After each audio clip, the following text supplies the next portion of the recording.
In recognition of his outstanding teaching and research contributions in the field of economics and public policy, in honor of his tireless leadership as a productive global citizen advising countries, governments, and businesses on matters of economic growth, technological change, and productivity, in acknowledgement of his service to the international community on matters of economic development, governance, and security, in gratitude for his loyalty and service to his alma mater, the University of Nebraska confers upon M. Ishaq Nadiri the honorary degree Doctor of Humane Letters.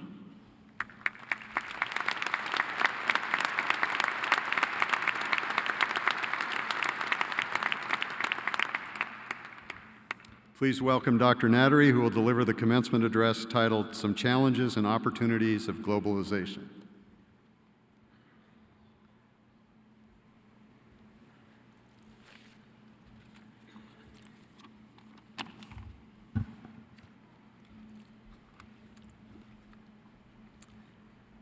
My heartfelt thanks to President Bonds and Chancellor Perlman and the members of the regents of the University of Nebraska, the members of the university administration, members of the faculty,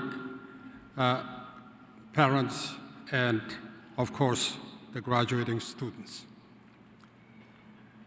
I'm extraordinarily honored to receive this degree of honorary doctorate from my own alma mater. It couldn't be a better gift to me. This is an extraordinary recognition, but I want to mention that my gratitude to the Nebraskans at the time that I came to this country and to this campus is incredible, because they were kind, they were supportive, and they were people of principle. So whatever minor accomplishments I've had in my life, I have stood on the shoulders of the Nebraskans. So I'm very grateful.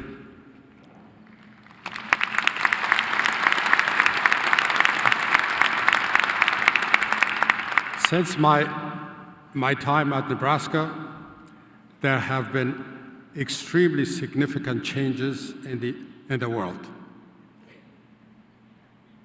When I was a student here, the countries of the world were not connected to each other.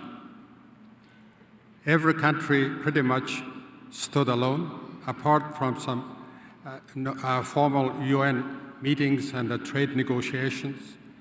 The model was every tub on its own bottom.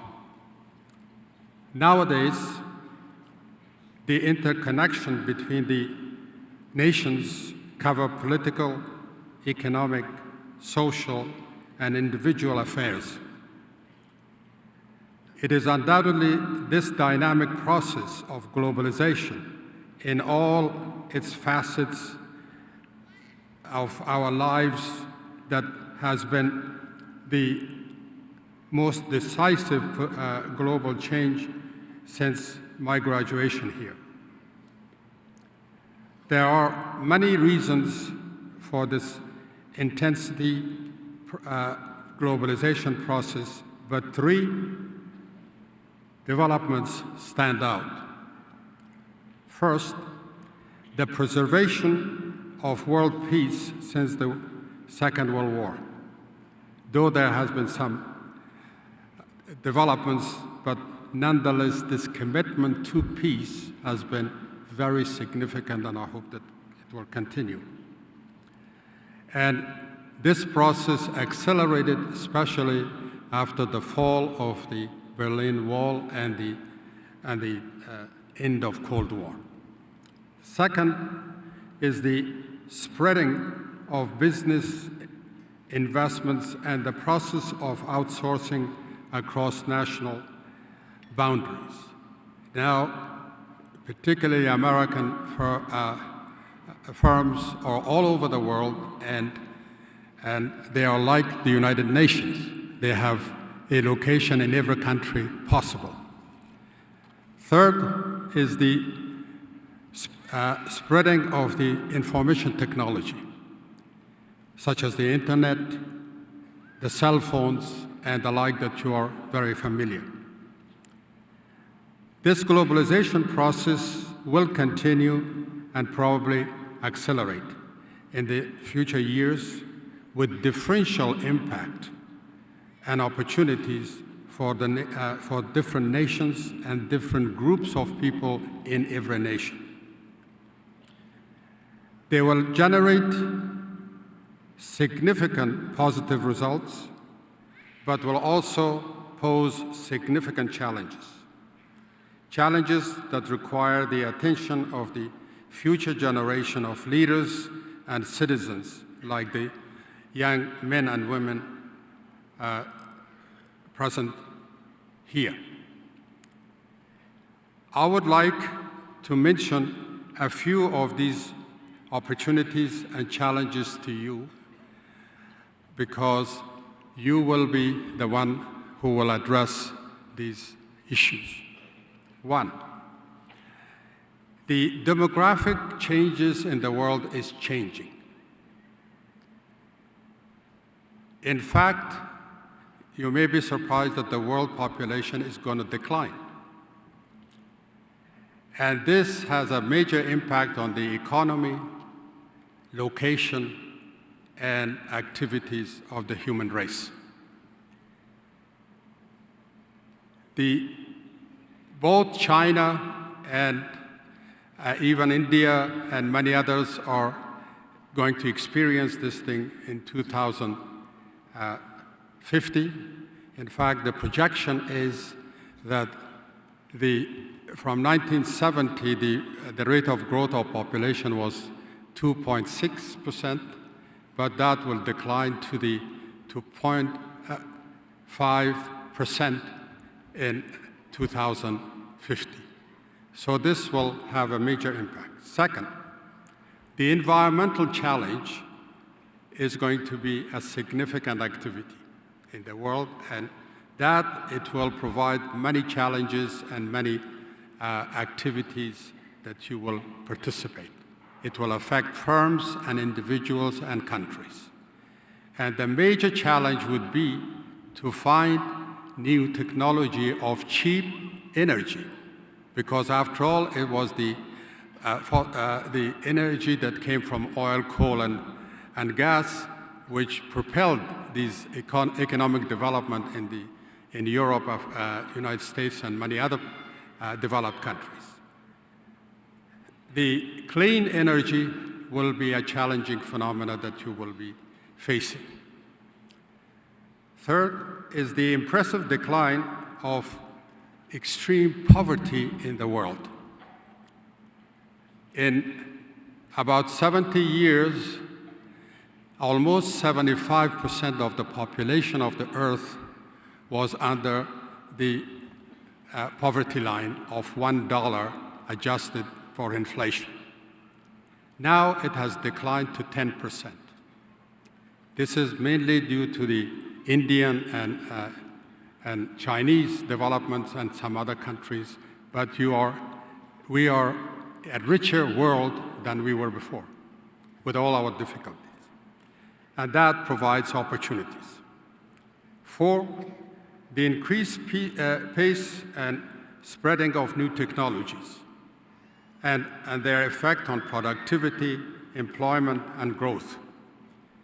This includes national security concerns such as cyber attacks and the kind. Again, we need peace and perhaps ways to circumvent those things. Fifth, the increased concentration of income and the problems of income inequality and their effects on growth, stability, and political developments in various countries. Every country is facing this sort of a problem, and the solution for that has to be considered. Six, possible increase in structural unemployment, particularly among unskilled, and uneducated in the world. And at the same time, the migration of large number of educated workers from developing countries such as the Middle East and Africa to Europe and other places. 7, the changing nature of wars. The old-fashioned wars are almost obsolete. The new challenges of warfare is in urban areas, which changes its nature. And also, every war has a blowback effect on the world as a whole, as you are familiar. 8, the emerging new political order will be in place by 2050, perhaps, or later, and that will be a multipolar world. You will have concentration of power in different places, and how to deal with that and keep peace is a challenge. The other opportunity, a very large opportunity for the world, is 2 amazing activities that one is done by the United States and the other one by the Chinese.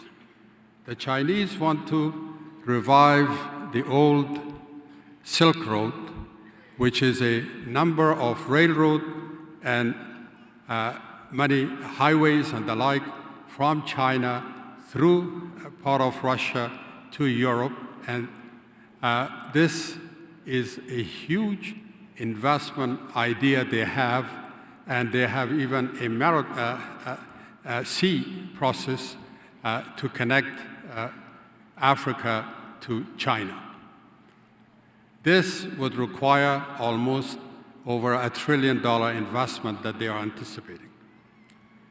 On the US side is the new initiative of organizing a trade union or system with the Eastern Asian countries. This will provide a huge possibilities in the future. The last point that I want to make is that the contribution of the United States to the world would become much larger and much more profoundly important. The US is a gift to humanity, and people should understand that the ideas, the vigor, the generosity of the Americans are extremely important for the world. We need to lead in this area, and you, the graduates, will be an extremely important part of that development. We have ideas, skills, and generosity to give to the rest of the world and to keep this world as it globalizes into a shape that will all benefit. One thing which I would like to add is that you should not give in to fear. As President Roosevelt had mentioned, the worst thing for fear is to fear. And if we in the political area talk about all kinds of fear, you must look at this rising international globalized world for all humanity, and you will be the leader of it, and for all of you there will be opportunities to progress, to make money, and to be good to other people. And for Nebraskans is that if you are from Nebraska anyway, I can be a witness to the notion that you have a dignity and concerns that has benefited, if I was an example of it, that you continue and you will be successful. Thank you very much.